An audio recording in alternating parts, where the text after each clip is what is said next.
Jai Hind everyone. Welcome to the channel, the second line of defense NCC. Today we are going to start weapon training chapter. So I'm going to divide this particular chapter into three parts, and today we will start part first of this chapter, in which we will study about parts of rifles as well as those rifles which we used in NCC training during shooting. So let's start with our very first part, that is shooting. सो इसमें हम लोग बात करेंगे कि shooting आपको कैसे help करता है as a cadet as well as a citizen. So firstly, shooting at a firing range helps a cadet masters this as a sport. तो वी ऑल नो कि एनसीसी टाइम टू टाइम आपके sports related camp भी conduct करवाता रहता है, जिसमें आपका shooting camp भी आता है, नेशनल शूटिंग कैंप, जिसको आप माँ वलंकर कैंप भी बोलते हो. तो इसमें आपको शूटिंग एज अ स्पोर्ट सिखाया जाता है और आप एज अ स्पोर्ट ही इसमें एक्सेल करते हो. तो in this way the shooting camps makes you perfect as a sports person. Second आपका पॉइंट है to learn handling a weapon for self protection. तो we all know that NCC is the second line of defence. तो in future अगर आपको कभी ज़रूरत पड़ती है सेल्फ डिफेंस की या फिर सिटीजन्स को बचाने की, तो आप उस वेपन ट्रेनिंग को या जो भी आपको ट्रेनिंग मिली है उसको as a weapon of self defence और सेल्फ प्रोटेक्शन यूज़ कर सकते हो. The third point is shooting teaches you precise accuracy and coordination of body movements, patience and confidence, which makes you a better person socially. तो सबसे पहले shooting आपको क्या सिखाता है? प्रिसीजन. प्रिसीजन हम किसको बोलते हैं? आप फायरिंग कर रहे हो, ठीक है, आपका कितना प्रिसाइज, कितना एक्यूरेट आपकी फायरिंग, आपकी बुलेट लगती है, उसको हम लोग बोलते हैं प्रिसीजन. मतलब कितना अच्छा आपका ग्रुपिंग बनता है, this is your precision. Then second is accuracy. आपका निशाना कितना एक्यूरेट है, कितना पोजीशन पे लगता है, this is your accuracy. Then coordination of body movements. तो आपको पता है जब भी आप फायरिंग करोगे, अगर आप सिटिंग पोजीशन में कर रहे हो तो आपके पैरों के कोऑर्डिनेशन, आपके हाथों की पोजीशन के साथ साथ साथ जब आप फायरिंग करते हो तो आपकी आइज़ एक क्लोज़ होती है, आपकी लेफ़्ट आई क्लोज़ होती है. तो ये जो आपके पूरे बॉडी पार्ट्स का जो मूवमेंट साथ में हो रहा है और जो कोऑर्डिनेशन हो रहा है, तो वो किससे बिल्ट होता है? From shooting. Next is patience. So how patience play a vital role in shooting. तो सबसे पहले जब आप किसी पोजीशन को होल्ड करते हो, चाहे वो सिटिंग पोजीशन हो, चाहे वो लाइंग पोजीशन हो, चाहे वो आपकी स्टैंडिंग पोजीशन हो इन शूटिंग, तो आप जब भी उस पोजीशन में खड़े होते हो तो सबसे पहले आपको उस पोजीशन को होल्ड करके रखना पड़ता है जब तक आपके उस्ताद आपको वहाँ से इंस्ट्रक्शन नहीं दे देते कि अब आप फायर कर सकते हो. तो जब तक आपको फायर का इंस्ट्रक्शन नहीं आता तब तक आपको उसी पोजीशन में होल्ड करना पड़ता है. तो इसको बोलते हैं patience. And the last is confidence. तो ऑब्वियसली जब आपकी बुलेट पोजीशन पे लगेगी, जब आपके फायरिंग में एक्यूरेसी होगी, प्रिसीजन होगा, पेशेंस होगा, तो अपने आप ही आप में कॉन्फिडेंस बिल्डअप हो जाएगा. So these all are the qualities which firing as a sport आप में बिल्ड करती है. ठीक है. So the next point is the rifle use for weapon training. जो राइफल वेपन ट्रेनिंग के दौरान एनसीसी में यूज़ होती है वो कौन कौन सी है? तो ये आपका बहुत ही ज़्यादा इम्पॉर्टेंट क्वेश्चन है. सबसे ज़्यादा ये आपसे प्रैक्टिकल में पूछा जाएगा कि आपके सामने जो राइफ़ल रखी है इसका नाम क्या है. तो आपको उसको पहचानना आना चाहिए कि वो .22 है या 0.303 है. ठीक है, उसके पार्ट्स आपको पता होने चाहिए. तो दिस इज़ वेरी इंपॉर्टेंट, आप मार्क कर लीजिए इसको. So the first rifle which we use in NCC for weapon training is rifle 0.303.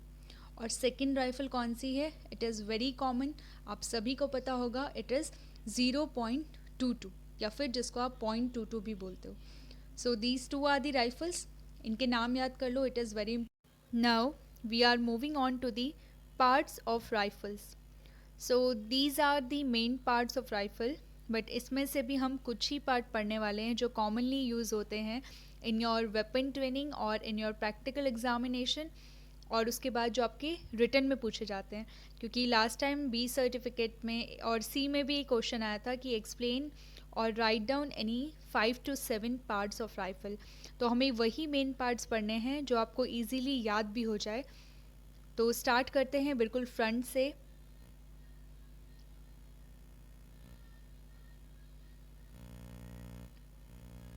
सबसे पहले आपको पता होगा कि जो हमारा ये होता है रेक्टेंगुलर पार्ट, ठीक है, दिस इज़ योर बैरल।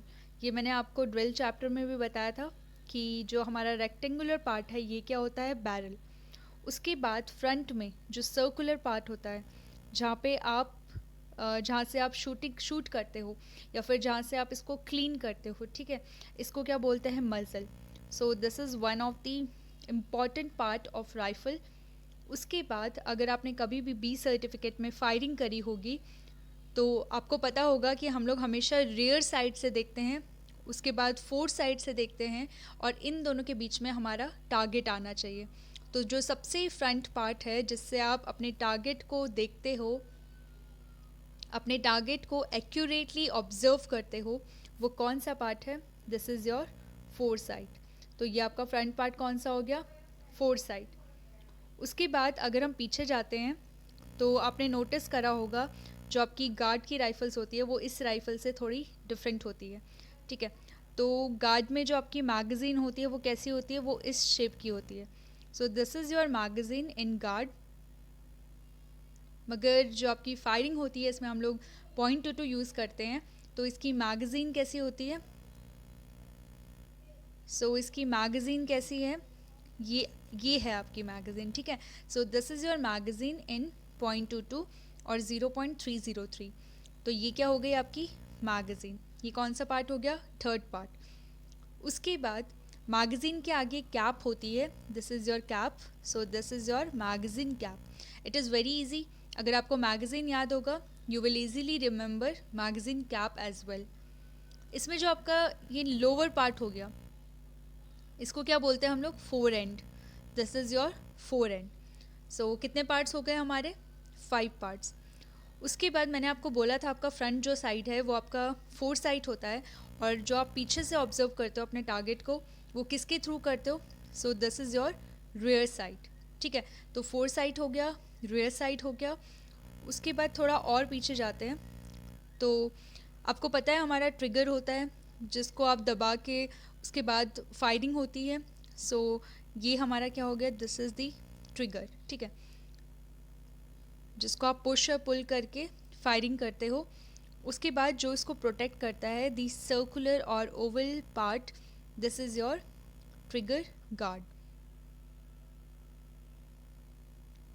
उसके बाद आप थोड़ा पीछे जाओगे तो जो हमने गार्ड में देखा था जिससे आप राइफ़ल को होल्ड करते हो, ठीक है, जिसको मैंने आपको पिस्टन ग्रिप बताया था। So this is your piston grip और you can call it grip.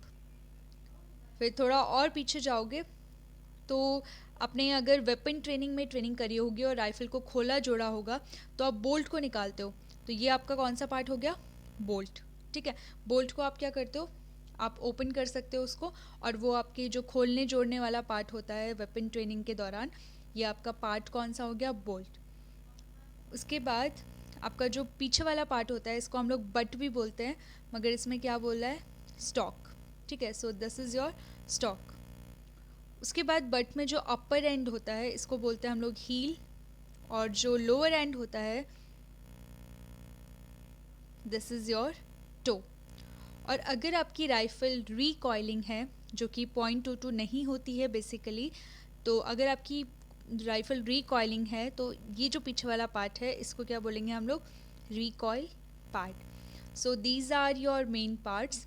कौन कौन से पार्ट हो गए, आपका foresight, then your muzzle, then magazine cap, then fore end, then your rear sight, then bolt, उसके बाद trigger, then trigger guard, then आपका grip आ गया, उसके बाद आपका butt या फिर stock आ गया, then your heel, your toe and your recoil pad।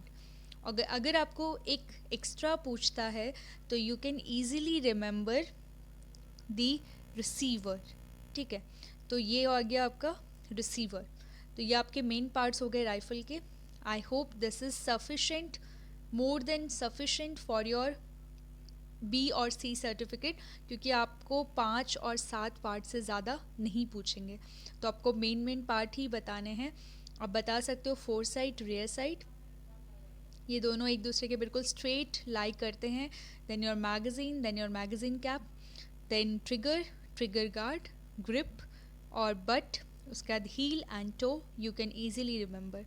So this was all about the part of. Now we are talking about the characteristic of 0.303 rifle. ठीक है, तो इसमें हम लोग बात करेंगे कि राइफ़ल के कौन कौन से पार्ट होते हैं, इनका कितना वेट होता है, कितनी लेंथ होती है, कितनी रेंज होती है. And these are one of the most important questions जो आपसे प्रैक्टिकल के दौरान, जब आपसे राइफ़ल को खोलने जोड़ने की बात करते हैं, तब आपसे पूछा जाता है. ठीक है, उसके बाद आपकी थ्योरी में भी ये क्वेश्चन रैंडमली आ जाता है कि मैक्सिमम रेंज कितनी है 0.303 की या फिर 0.22 की. So these two table are very important. आपके बी सर्टिफिकेट को, सी सर्टिफिकेट को अभी भी टाइम है.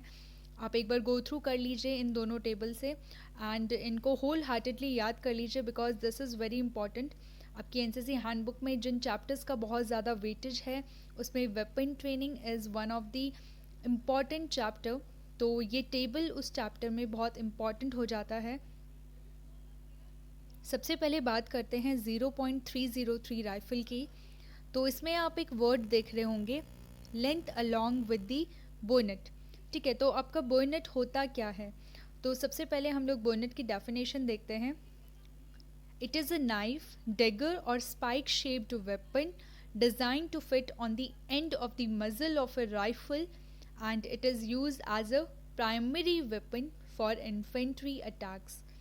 आपको मैंने अभी बताया था राइफ़ल में कि जो आपका मज़ल होता है, ठीक है, जो आपके फ्रंट साइड के आगे होता है, सर्कुलर शेप, सबसे फ्रंट पार्ट राइफ़ल का, तो मज़ल में इसको फिट किया जाता है और ये एज अ डेगर शेप का होता है या फिर आपकी नाइफ की शेप का होता है. और पहले जब इन्फेंट्रीज़ में वॉर होती थी तो इसको as a primary weapon use किया जाता था. और आपने अभी भी अगर आर्मी की मूवीज़ वगैरह देखी हैं तो उसमें आपने देखा होगा राइफ़ल के आगे एक डेगर, एक चाकू सा लगा होता है, तो इसको एज अ प्राइमरी वेपन अभी भी यूज़ करते हैं. सो this is what bonnet is. सबसे पहला पॉइंट है length along with the bonnet. तो आपके बर्नेट के साथ आपकी लेंथ, राइफ़ल की लेंथ कितनी होती है, तो ऑब्वियसली बढ़ेगी क्योंकि आपने उसको मज़ल के आगे जॉइन किया है. तो आपकी राइफ़ल की लेंथ कितनी है, 5 feet and 1.5 inches. So this is the length of your rifle 0.303 with bayonet. Second is weight along with the bonnet. तो बोनेट के साथ आपका वेट कितना होगा राइफ़ल का, सो दिस इज़ 9 pounds 11.5 ounce. ठीक है, आउंस आपकी मेजरमेंट की ही, वेट मेजरमेंट की ही आपकी यूनिट होती है, तो आपको इसको आउंस में ही याद करना पड़ेगा. सो this is your wait. Next is length without bonnet. तो अगर आपके मज़ल पार्ट से आपके बोनेट को हटा दिया जाए तब राइफ़ल की लेंथ कितनी होगी. तो मैंने आपको बताया था कि आपके बोनेट के साथ हमेशा लेंथ लंबी होती है, ज़्यादा होती है. तो आपकी पहले 5 feet थी और अब कितनी हो गई है, that is 3 feet and 8.5 inches. Next is weight without the bonnet. तो बोनेट के बिना आपका वेट कितना होगा राइफ़ल का, तो वो भी थोड़ा लाइट हो जाएगा, that is 8 pounds and half ounce. Next is minimum range. तो आपकी जो 0.303 राइफ़ल का मिनिमम रेंज होता है that is 200 yards. Maximum range कितना होता है, तो ये आपका होता है 2000 yards. तो इसको आप इजीली याद रख सकते हो.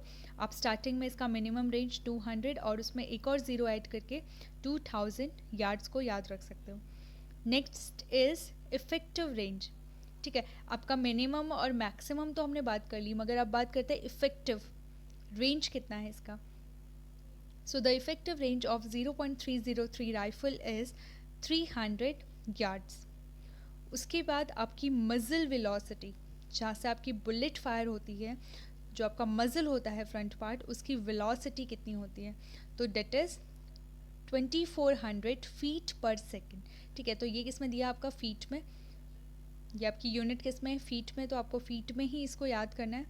आप चाहो तो उसको कन्वर्ट भी कर सकते हो, मगर ये इजी रहेगा ज़्यादा कि आप इन्हीं यूनिट्स में इस टेबल को याद कर लो. Next is capacity of magazine. Magazine की आपको पता है हम लोग राइफल्स बुलेट्स डालते हैं किसमें, बैरल में. तो जो बुलेट, जितनी बुलेट उसमें जा सकती है, this decides your capacity of magazine. तो आपकी मैगज़ीन की कैपेसिटी कितनी होती है, इट इज़ 10 राउंड्स. तो जितनी आपकी बैरल से बुलेट पास होगी, उसके बाद जो उसका पीछे वाला पार्ट होता है वो आपका मैगज़ीन में आ जाता है, ये आपको पता होगा. ठीक है, तो मैगज़ीन में जो पार्ट्स आते हैं, तो जो आपकी कैपेसिटी है वो ये डिसाइड करते हैं कि कितने बुलेट पार्ट्स उसमें आ सकते हैं. सो this is your 10 rounds. Next is normal rate of fire. तो आपका नॉर्मल रेट ऑफ फायर मतलब एक टाइम पे आप कितना फायर कर सकते हो या फिर किस रेट से फायर कर सकते हो, तो वो कितना है 5 राउंड पर मिनट. मतलब आप 5 बुलेट या फिर 5 राउंड 1 मिनट में मार सकते हो, 1 मिनट में चला सकते हो. Next is fast rate of fire. मतलब अगर एक तो नॉर्मल हो गया, आप नॉर्मल इंटेंसिटी से, नॉर्मल वेलोसिटी से कर रहे हो, और एक फास्ट हो गया बिल्कुल तेज़ इंटेंसिटी से, तो वो कितना हो गया 15 राउंड पर सेकेंड या पर मिनट, सॉरी. तो आप 15 राउंड कर सकते हो कितना, 1 मिनट में. Next is your ammunition and calibre. तो वो कितना होता है 0.303 राइफल का, तो ऑब्वियसली वो कितना है 0.303. Next is your characteristic of 0.22 rifle. तो ये आपकी मोस्ट कॉमन राइफल होगी जो आपने एनसीसी में यूज़ भी करी होगी, तो ये ज़्यादा इम्पॉर्टेंट हो जाता है 0.303 से. तो ये तो आप अच्छे से याद ही कर लीजिए, और सबसे ज़्यादा इसी राइफल का पूछा जाता है. तो सबसे पहले हम लोग बात करते हैं इसकी लेंथ की. तो आपको दिख रहा होगा कि इसमें 2 टेबल्स में इसकी लेंथ दी गई है. तो मेनली आपसे क्वेश्चन पूछे जाते हैं डीलक्स की. ठीक है, आपको सेकेंड टेबल देखिए आप लास्ट में जो है, तो ये क्या है राइफल .22 डीलक्स. तो आपको मेनली क्वेश्चन पूछे जाते हैं डीलक्स की, तो आप डीलक्स के ही याद रखना. हो सके तो दोनों का रखना, अगर नहीं होता है तो just remember the deluxe part. So the length of .22 rifle is 43 inches. So आपका ये 2 एरो क्या है, this is your inches. Then next is your weight. Weight कितना है 6 lbs 2 ounce. ओजेट क्या है आपका ounce. Next is magazine capacity. मैंने आपको बताया मैगज़ीन एक टाइम पे कितनी राइफल या फिर बुलेट पार्ट को होल्ड करके रख सकती है, डेट इज़ योर 5 राउंड्स. ठीक है, तो ये वेरी कर रहा है देखो दोनों राइफल में. अगर नंबर 2 में आप बात करो तो ये 10 राउंड्स है, और अगर आप डीलक्स में बात करो तो इट इज़ 5 राउंड. तो आप अगर दोनों में कंपेयर करना चाहते हो तो दोनों को कंपेयर करके ही पढ़ना, क्योंकि बाद में आप इसमें कंफ्यूज हो जाओगे. तो पहले डीलक्स के याद रखना, और बाद में जो वेरी करते हैं, जो मेजरमेंट वेरी कर रहा है वो किसका है, number 2 MK. Next is muzzle velocity. तो मज़ल वेलोसिटी दोनों की ही सेम है, कितनी है 2700 पर second. Next is grooves in the barrel. तो ये कितनी हो सकती है, it is 0.6, that is 6. Effective range आपकी कितनी है, दोनों की सिमिलर है, it is 25 yard. Then maximum range, सबसे जो मैक्सिमम आपकी रेंज हो सकती है वो कितनी हो सकती है, डेट इज़ 1700 यार्ड्स. और वो भी कितना है एट 33 एंगल. तो इसमें एंगल भी गिवन है, that is 33.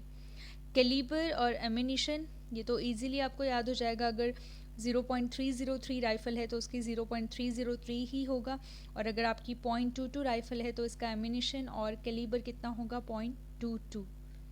Next is rate of firing. आप 1 मिनट में कितना फायर कर सकते हो. तो नॉर्मल रेट आपका डीलक्स का भी और आपकी MK का भी कितना है, इट इज़ 5 राउंड्स पर मिनट. और आपका जो रैपिड रेट है, रैपिड रेट वो कितना है, डेट इज़ 10 to 15 राउंड्स पर मिनट. तो 1 मिनट में आप कितना कर सकते हो 10 to 15, और मिनिमम रेंज कितना होगा आपका 5 राउंड्स पर minute. So this was all about your rifles. आप इनको अच्छे से याद कर लीजिए. ठीक है, ये 0.303 है, इस टेबल को अच्छे से याद कर. ऑल्सो दी 0.22 राइफ़ल, और अगर हो सके तो आप इसमें MK4 प्लस डीलक्स को दोनों को साथ में कंपेयर करके पढ़ना, क्योंकि सम टाइम ऐसा हो सकता है कि आपको MK4 का पूछे और आप डीलक्स में कंफ्यूज हो जाओ, और आपको डीलक्स का पूछे और आप MK4 में कंफ्यूज हो जाओ। तो इट विल बी बेटर कि आप दोनों चीज़ों को साथ में पढ़ो। इसमें बहुत सारे जो आपकी मेजरमेंट्स है, आपकी कैलकुलेशन है, वो सिमिलर है। जो आपका वेरी कर रहा है वो वेरी कर रहा है लेंथ, विथ, और उसके बाद आपकी मैगज़ीन कैपेसिटी। तो ये 2 यूनिट से दोनों वेरी कर रहे हैं, और मैगज़ीन कैपेसिटी आपकी 5 यूनिट से वेरी कर रही है, एंड बाकी almost the other measurements are similar. So this was all about the video. If you like the video, please hit the like button and subscribe button, also the bell icon for future notification. Jai Hind.